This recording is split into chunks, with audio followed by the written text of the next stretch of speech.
കുമാരനാശാൻ.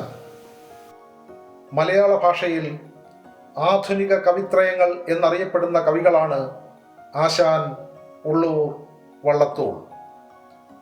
ആശാൻ ആശയഗംഭീരൻ, ഉള്ളൂർ ഉജ്ജ്വല ശബ്ദാഠ്യ, വള്ളത്തോൾ വാഗ്മിയുമായാണ് അറിയപ്പെടുന്നത്.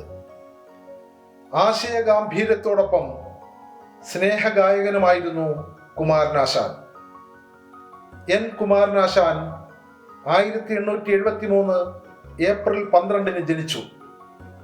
തിരുവനന്തപുരം ജില്ലയിൽ ചിറയൻകീഴ് താലൂക്കിൽ അഞ്ചുതെങ്ങ് ഗ്രാമപഞ്ചായത്തിൽ കായിക്കര ഗ്രാമത്തിലെ തൊമ്മൻവിളാകം വീട്ടിൽ നാരായണൻ പെരിങ്ങാടിയുടെയും കാളിയമ്മയുടെയും മകൻ. 9 മക്കളിൽ രണ്ടാമനായിരുന്നു കുമാരൻ. മലയാളത്തിലും തമിഴിലും ചെറിയ പാണ്ഡിത്യമുണ്ടായിരുന്ന അച്ഛൻ നാരായണൻ ചെറിയ കീർത്തനങ്ങൾ എഴുതുകയും ആലപിക്കുകയും ചെയ്യുമായിരുന്നു. ചെറിയ വികൃതിയുണ്ടായിരുന്ന കുമാരുവിനെ തൻ്റെ സമീപത്ത് ഇരുത്താനായി ആ സ്നേഹനിധിയായ അമ്മ പുരാണ കഥകൾ പറഞ്ഞു കൊടുക്കുമായിരുന്നു. ഈ ഒരു കുടുംബ പശ്ചാത്തലമാണ് കുമാരുവിന് കവിതകൾ എഴുതാൻ പിൽക്കാലത്ത് പ്രചോദനമായത്.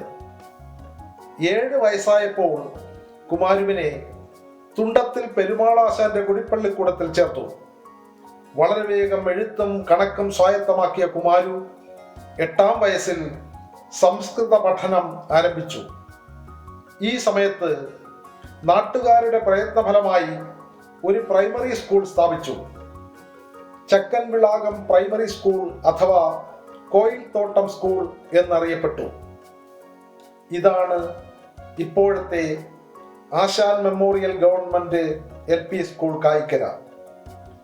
14-ാമത്തെ വയസ്സിൽ വിജയകരമായി അവിടുത്തെ പഠനം പൂർത്തിയാക്കി. തുടർന്ന് അതേ സ്കൂളിൽ അധ്യാപകനായി ജോലി നോക്കി.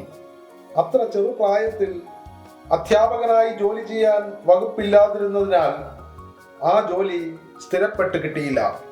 വീടിനോട് ചേർന്നുള്ള കടലിന്റെ സാമീപ്യം, കടലിലെ കൂറ്റൻ തിരകളോട് എതിരിട്ട് നീന്താനുള്ള വൈദഗ്ധ്യം കുമാരനുണ്ടായിരുന്നു.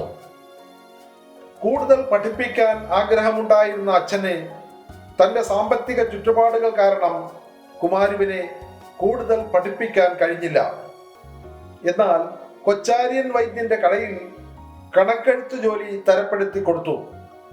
ഈ ജോലിക്കിടയിലെ ഇടവേളകളിൽ എഴുതിയ കവിതകൾ പരവൂരിലെ കേശവനാശാൻ പ്രസിദ്ധീകരിച്ചിരുന്ന സുജനാനന്ദിനി എന്ന മാസികയിൽ പ്രസിദ്ധീകരിച്ചു.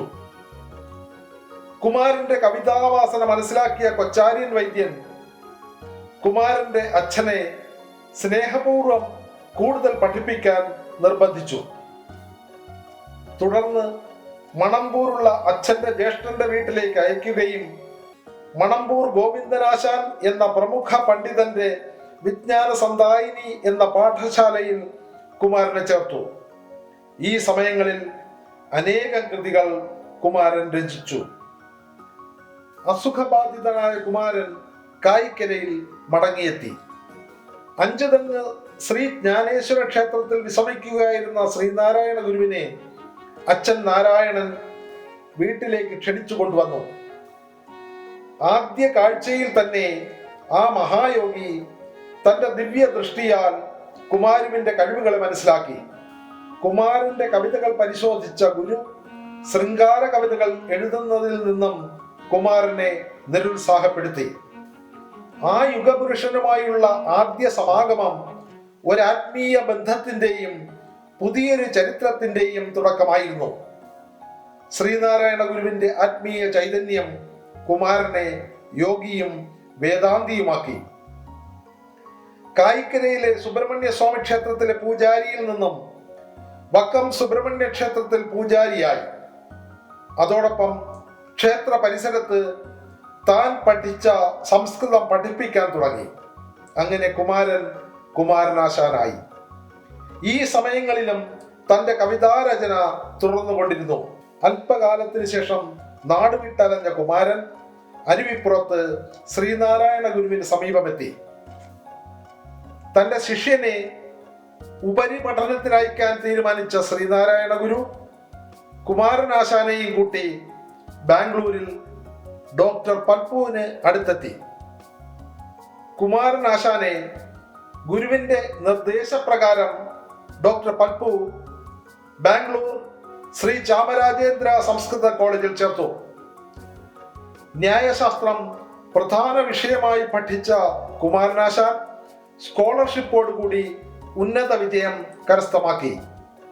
ഈ സമയത്ത് ഡോക്ടർ പൽപു കുമാരനാശാന് നൽകിയ പേരാണ് ചിന്നസ്വാമി. തുടർന്ന് ഡോക്ടർ പൽപുവിന്റെ പരിശ്രമ ഫലമായി 1898 ആശാന് കൊൽക്കത്തയിലെ സംസ്കൃത കോളേജിൽ പ്രവേശനം ലഭിച്ചു.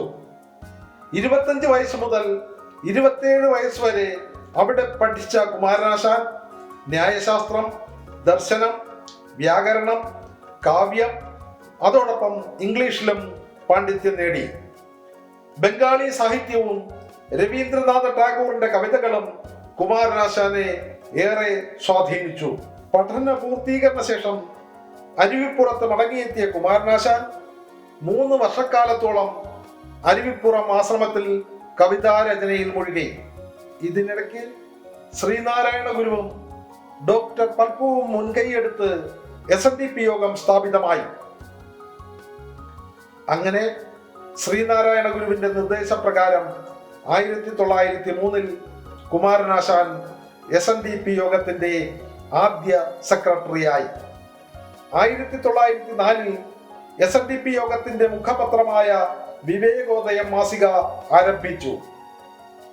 കുമാരനാശാൻ സ്വപ്നജീവിയായ ഒരു കവിയായിരുന്നില്ല.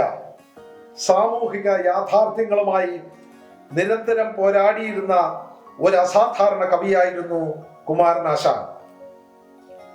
ശ്രീനാരായണ ഗുരുദേവൻ എന്ന മഹായോഗിയാണ് കുമാരനാശാനെ ഉപരിപഠനത്തിനുള്ള മാർഗം തെളിച്ചതും ഉത്തമമായ കവിതകൾ എഴുതാനുള്ള പ്രചോദനമായതും. ആജീവനാന്തം തുടർന്ന ആ ഗുരുശിഷ്യ ബന്ധം സമൂഹത്തിലുണ്ടായിരുന്ന ചില അനാചാരങ്ങളെ തുറന്നു കാട്ടുവാനും അവയെ മാറ്റിമറിക്കാനും ഒരു പുതുയുഗത്തിന് നാന്ദി കുറിക്കാനും കഴിഞ്ഞു എന്നതാണ് യാഥാർത്ഥ്യം.